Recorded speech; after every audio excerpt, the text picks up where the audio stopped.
Imagine celebrating your 30th birthday, candles glowing, music filling the room, your husband smiling proudly by your side. And then, in front of 50 guests, your mother-in-law walks up with a velvet envelope. You think it's a gift, maybe a heartfelt letter, maybe even a symbol of acceptance after years of tension. But when you open it, divorce papers slide into your hands. The room falls silent, all eyes on you, waiting to see if you'll cry, collapse, or explode. What I did next, no one saw coming. And it changed my marriage, my family, and my life forever. Picture the scene. Warm lights glowed across the living room, the soft hum of conversation mixing with the clink of glasses, and a cake sat waiting with 30 candles flickering like tiny promises of joy. It should have been the happiest night of my life. 30 isn't just another number, it's a milestone, a turning of the page, a moment to pause and breathe in gratitude for the life you've built. I wanted nothing more than to celebrate surrounded by love. But even as laughter floated through the air, a heaviness pressed on my chest. Something felt wrong, like the universe was holding its breath, waiting for me to notice. My name is Hannah, and 3 years ago I married James, a man whose kindness could light up the darkest day. He wasn't just my husband. He was my partner, my safe place, the reason I believed in second chances. His smile made me believe we could weather anything. And yet, from the very beginning, one shadow clung to our marriage, a shadow named Susan, his mother. From the moment I stepped into her house for the first family dinner, she made sure I knew I was an outsider. She didn't need words. It was in the stiff way she looked at me when James reached for my hand. It was in the way her hugs stopped short when they came to me, as though affection for her son's wife was a betrayal of her own pride. I tried. God knows I tried. I baked her favorite pies from scratch, even though I burned my fingers more times than I care to admit.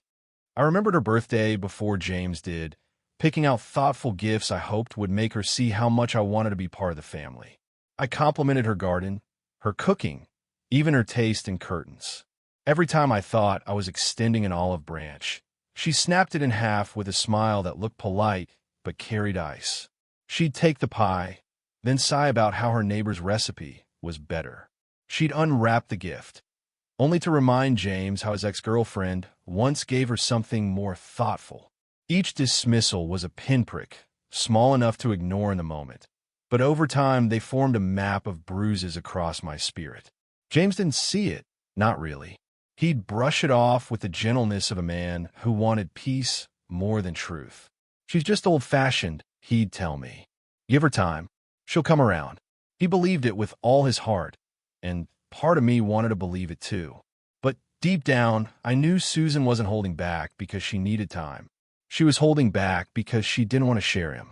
To her, I wasn't Hannah, a woman who loved her son. I was a thief who had stolen the center of her world. Nicole, my best friend since high school, never sugarcoated it. She'd roll her eyes when I mentioned Susan and say, "Hannah, that woman doesn't want a daughter-in-law. She wants permanent control. You could save her from a burning building, and she'd complain about the smoke on her sweater." Nicole wasn't wrong, but I clung to hope anyway. Because that's what we do when we love someone. We hope the people who matter to them will eventually make room for us. The truth should have hit me last Christmas. James got a sleek custom watch.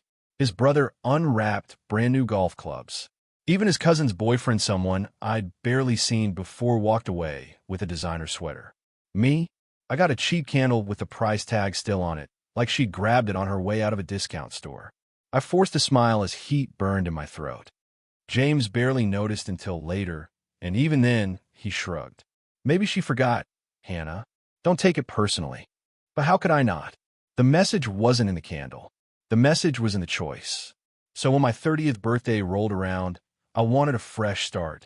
30 years alive, 3 years married, countless battles fought quietly in the shadows of family dinners and phone calls.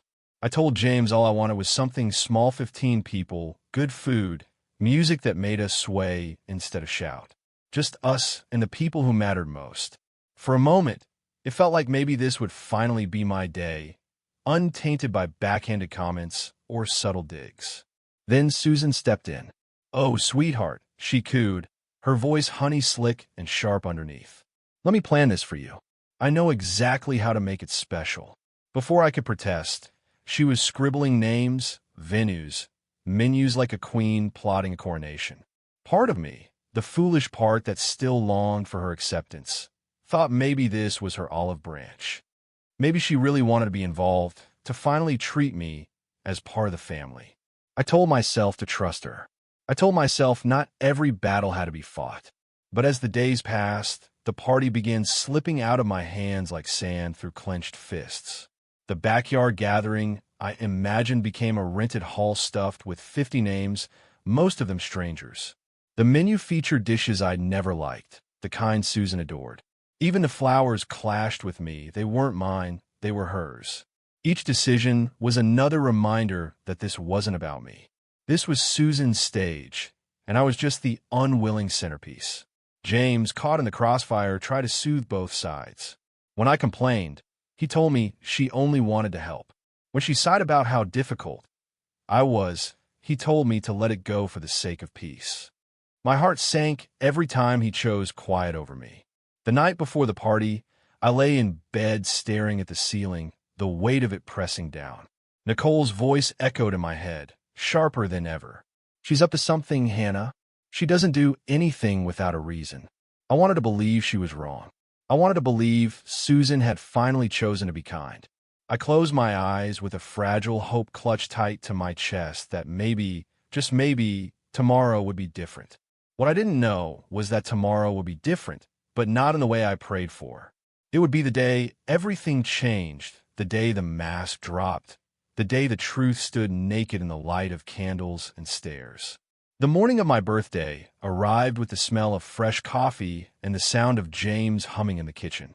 For a moment, I let myself believe the day would belong to me, that 30 years of living and surviving deserved to be honored with joy. But when I walked into the community hall later that afternoon, reality wrapped itself around me like a cold draft. The decorations sparkled, flowers arranged in perfect rows, tables covered in crisp white cloth. It was beautiful, but it wasn't mine. Every detail screamed Susan. The colors she adored, the menu she loved, the guest list filled with people whose names I couldn't remember. I felt like I had stumbled into someone else's celebration, my own birthday erased under the weight of her choices. Guests arrived in waves, hugging James, kissing Susan on the cheek, offering compliments on how stunning everything looked. Some even congratulated her on throwing such a thoughtful party. Every word was a needle, reminding me I had become a bystander at my own milestone.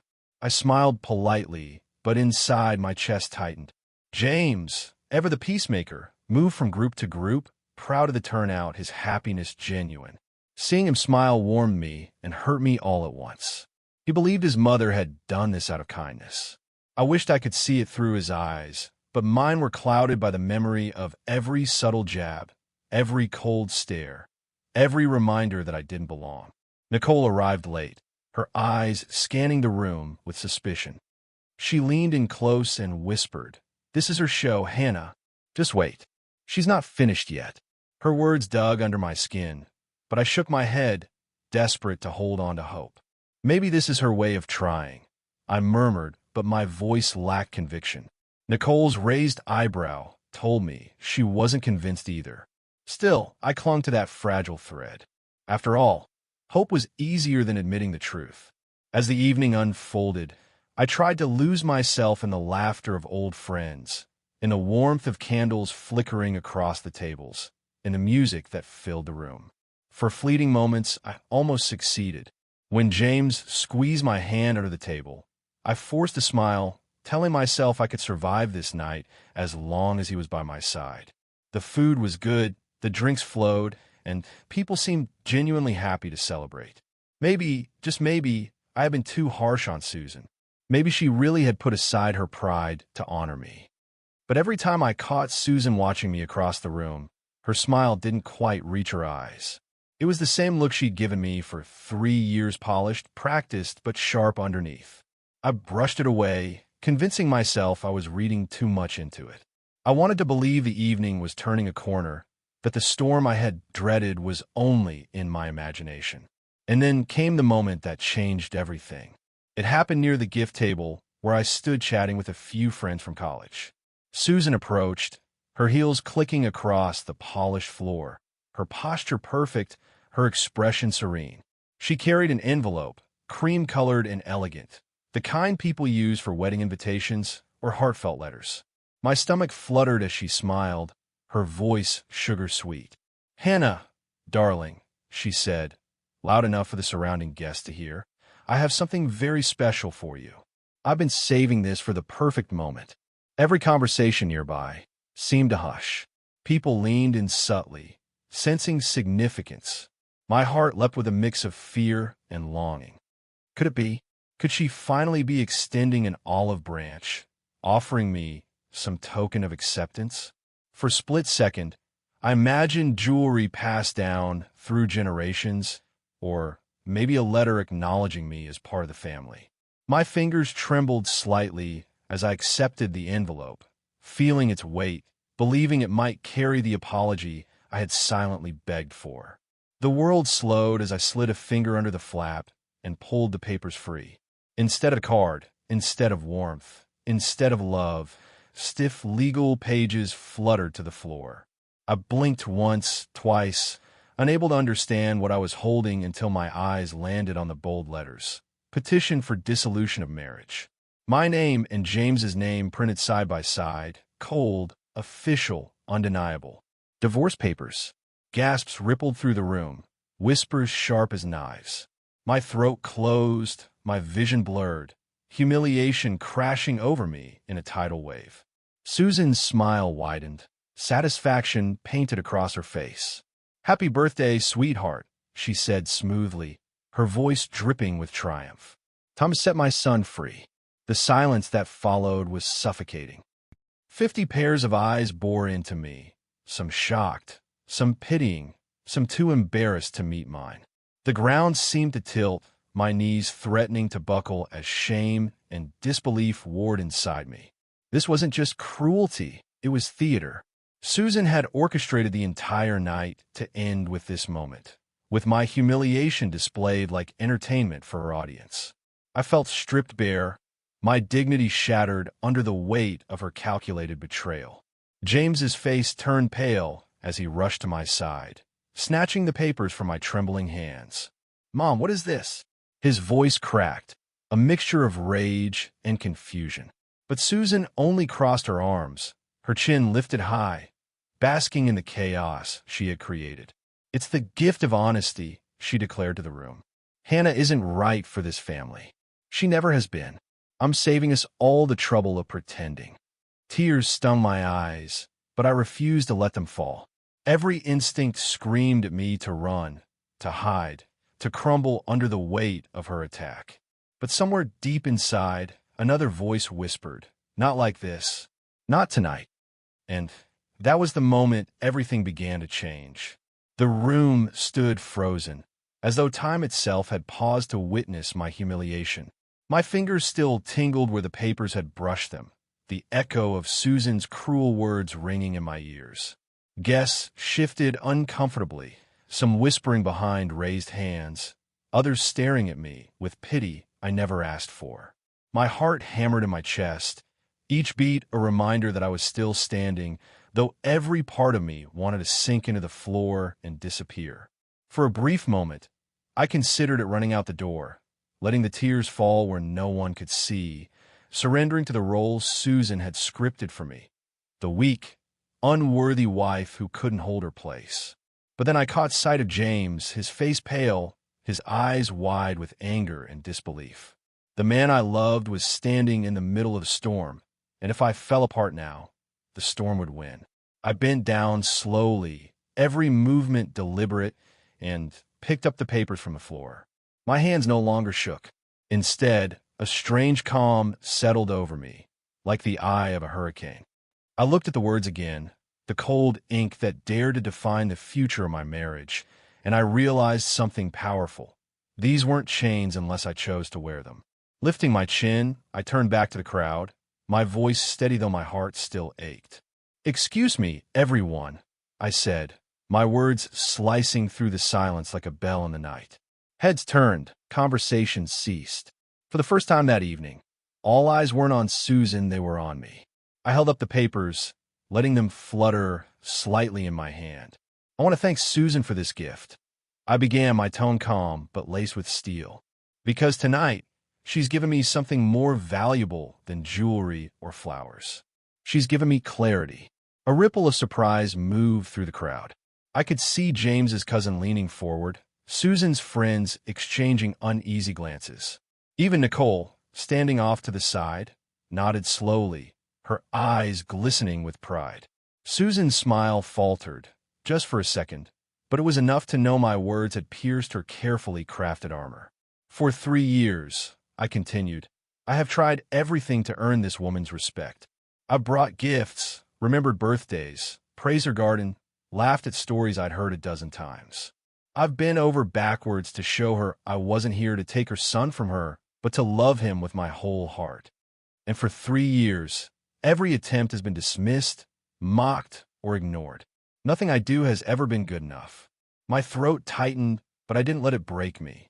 Around the room, I saw quiet nods from family members who had witnessed Susan's icy remarks, her subtle jabs, the way she made me small at every gathering. What Susan doesn't understand, I said, raising my voice slightly, is that I don't need her permission to love James. I don't need her blessing to be his wife. And I certainly don't need her approval to know my worth. The room went still, the weight of my words hanging heavy. Susan shifted uncomfortably, her arms tightening across her chest. The mask of smugness she had worn all night began to crack, her lips pressed into a thin line. I took a breath, letting the silence stretch, making sure every person there felt the truth in what I was saying. What's truly sad about tonight isn't that she tried to humiliate me. It's that she humiliated herself. She has shown each of you the lengths she'll go to just to keep control, even if it means ruining her own son's wife's birthday party. And in doing so, she has revealed exactly who she is. Gasps and murmurs rippled through the room again. I caught sight of James's uncle nodding, his aunt whispering to the person beside her. Even Susan's closest friend looked away, shame flickering across her face. I turned to James then, holding his gaze. These papers don't matter, I said firmly, because the only people who can end this marriage are you and me. And I choose you, James. Every day, no matter what anyone else thinks. His eyes filled with tears, and for the first time that night, I saw in his expression the full weight of what his mother had done. He wasn't blind anymore. Around us, the silence broke not with whispers this time, but with applause. It started with Nicole, her hands clapping loudly, her chin lifted proudly. Then James's cousin joined in, then his aunt, until half the room was on their feet, clapping, cheering, showing Susan that her cruelty had backfired. The humiliation she had crafted for me had turned into her own undoing. Her face burned crimson as she glanced around, realizing that instead of support, she was surrounded by disapproval. Susan's voice cracked as she spat. This isn't over. She grabbed her purse, her heels clicking angrily against the floor. But before she reached the door, I said softly, "You're right. It's over. It's been over.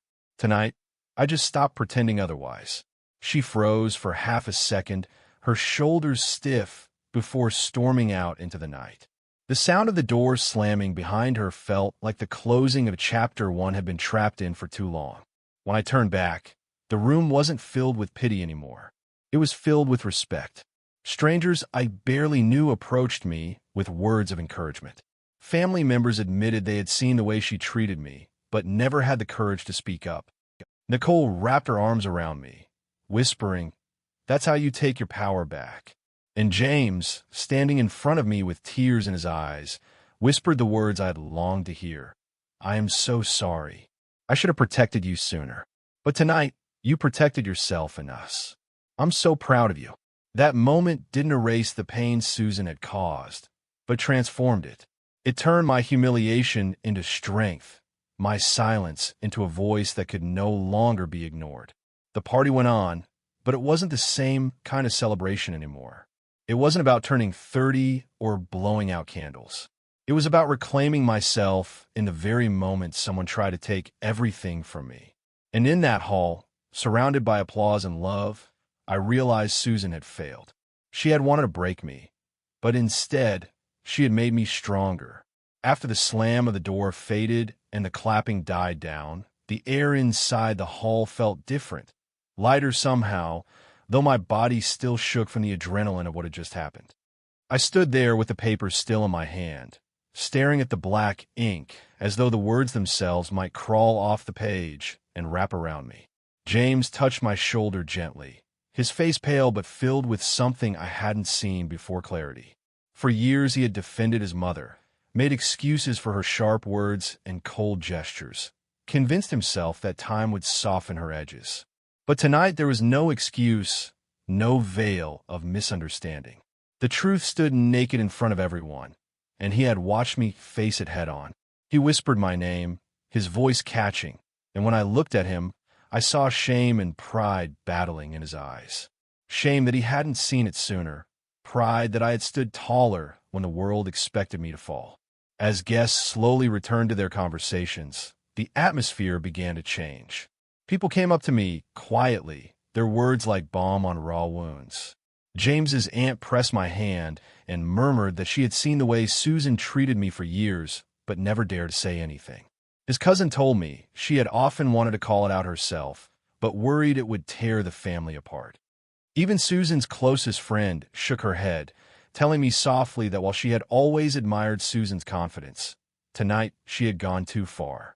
Each voice was a stitch pulling together the fabric Susan had tried to rip apart. It didn't erase the hurt, but it reminded me that I wasn't alone anymore.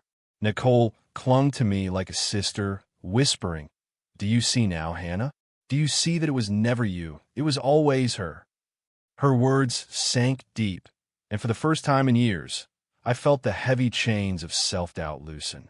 All those nights I had laid awake wondering what I had done wrong. All those moments I had questioned whether I would ever be enough. It was never about me. Susan's cruelty had always been about her own need to control, and tonight she had exposed herself to everyone. When the party wound down and the last guest drifted home, James and I returned to our house in silence. He set the papers on the table, staring at them as if they might catch fire.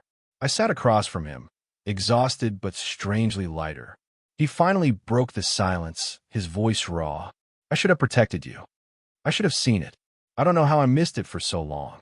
I reached for his hand, squeezing gently. "Because you wanted to believe the best in her," I said. "Because she's your mother, and because love makes us blind sometimes." His eyes brimmed with tears, and he pulled me close, promising that things would never be the same again. In the days that followed, the shock of that night rippled through the family. Susan tried to call James, leaving long voicemails filled with excuses, twisting the story to paint herself as the victim. She claimed she had only wanted to save him, that I had twisted her words, that people misunderstood her intentions. But no one believed her anymore. Too many had witnessed her cruelty firsthand. James's uncle told her bluntly that she had humiliated herself, not me. His aunt stopped answering her calls altogether. Even her book club friends, who had once admired her sharp wit, kept their distance. For the first time, Susan's empire of control began to crumble, not because of anything I did in private, but because she had exposed herself in public. James drew a line sharper than he ever had before. He told his mother she was welcome in his life only if she respected his wife and their marriage. No more subtle digs, no more backhanded gifts, no more manipulations disguised as kindness. She tried to push back, threatened to cut him off, but he didn't waver. "You don't get to choose who I love, Mom," he told her firmly. "And if you force me to choose between you and Hannah, you won't like the answer." Hearing him say those words felt like a wall finally being built where none had stood before. For years, I had fought this battle alone, but now he stood beside me, shoulder to shoulder. It wasn't easy. Susan tested those boundaries, sending long emails filled with guilt and veiled threats, trying to sway other relatives to her side. But the image of her standing in that hall, smirking as she handed me divorce papers, lingered in everyone's mind. No amount of excuses could erase it. Slowly, the power she once held slipped through her fingers. Family gatherings continued without her, laughter and joy filling the spaces where tension used to hang. And for the first time since I'd joined this family, I felt what belonging truly meant, not because Susan finally accepted me, but because I stopped begging for her approval and demanded respect instead. James and I grew closer in those weeks. Late at night, we'd sit on the couch, talking about everything we had ignored for too long. He admitted how often he had brushed aside my feelings, how easy it had been to tell himself that keeping the peace was the same as doing right. I told him how much it had hurt to fight for a place in his family while feeling like I was fighting alone. Those conversations weren't always easy, but they healed wounds we had carried quietly. And each word, each promise, each tear made us stronger. One evening, as the sun dipped below the horizon, painting the sky with streaks of pink and gold, James pulled me close and whispered, "You're my home, Hannah. Not her, not anyone else. Just you." Tears filled my eyes as I realized the truth. Susan had tried to destroy me, but instead, she had solidified us. Out of the ashes of that humiliating night, something unbreakable had been forged. I learned something too, that my worth was never hers to define. That standing tall in the face of cruelty can turn shame into strength. That love, real love, doesn't crumble under pressure, it burns brighter.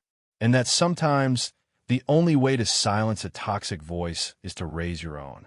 Months passed, but the echoes of that night never left me.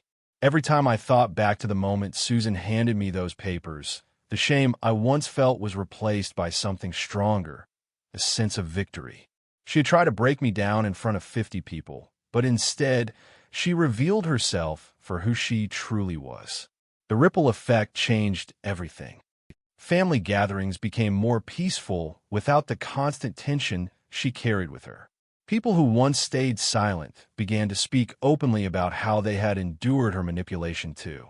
For the first time, it felt like the weight she had placed on my shoulders was no longer mine alone to carry. It had been lifted and scattered into the open where it belonged. James stood taller too. He was no longer the man caught between the woman who raised him and the woman he chose. He was my partner in every sense, standing beside me when Susan called, when she tried to gild him with tears, when she sent letters pretending to apologize but slipping in little barbs hidden between her sentences. He would read them, sigh, and then delete or fold them away, telling me, "She doesn't get to hurt us anymore." His strength gave me strength. Where once I had felt alone, I now felt us together, unshakable. One evening, about 6 months later, Susan sent a letter addressed to James, asking if she could attend our anniversary dinner. I remember the weight of that envelope in his hands, the look of hesitation on his face. He asked me what I wanted, and in that moment, I realized something had changed deep within me.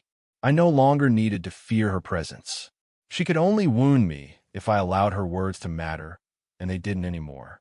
I told James calmly, "She can come if she respects me, respects us, and leave her games behind.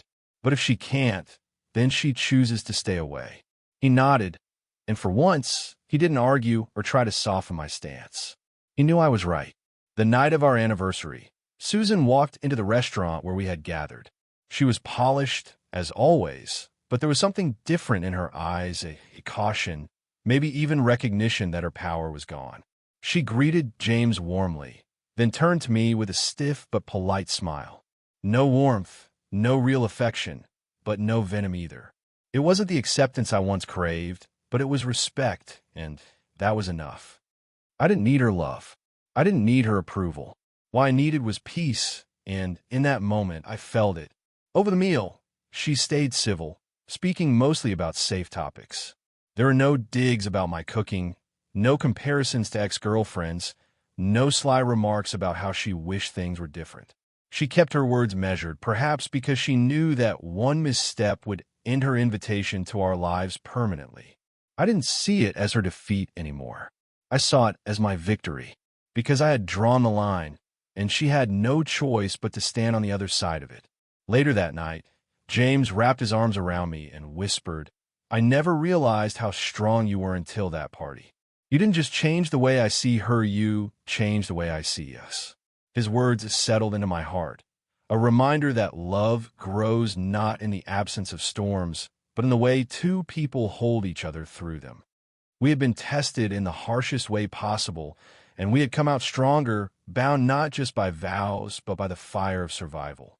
Looking back, I realized that Susan's greatest attempt to destroy me had given me the greatest gift, the chance to stand in my own power. She had forced me to choose between silence and dignity, and I had chosen dignity. In doing so, I had taught myself a lesson I would never forget: that your worth does not live in someone else's approval. It lives in your own voice, your own courage, your own refusal to be broken.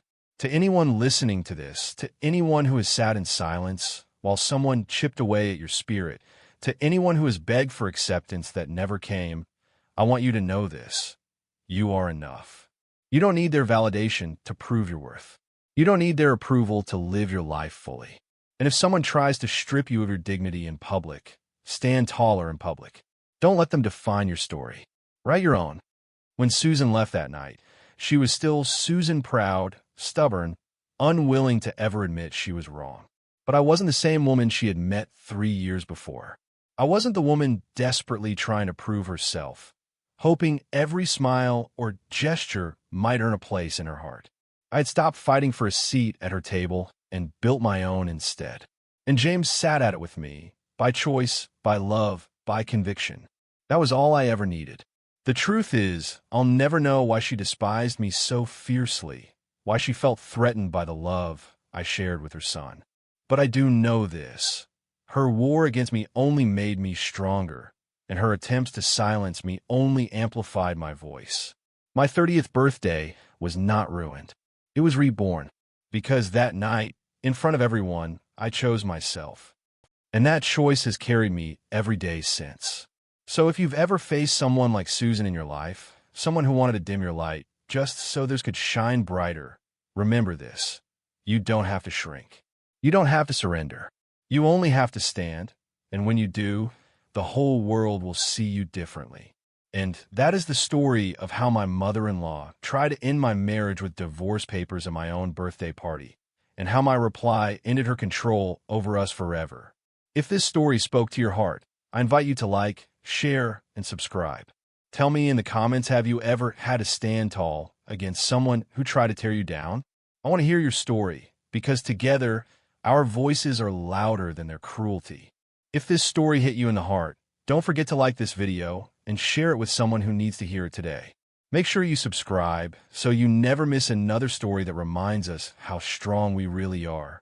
And tell me in the comments, if you were standing in my shoes that night, with 50 people watching and divorce papers in your hands, what would your reply have been? I read every comment, and your stories inspire me more than you know.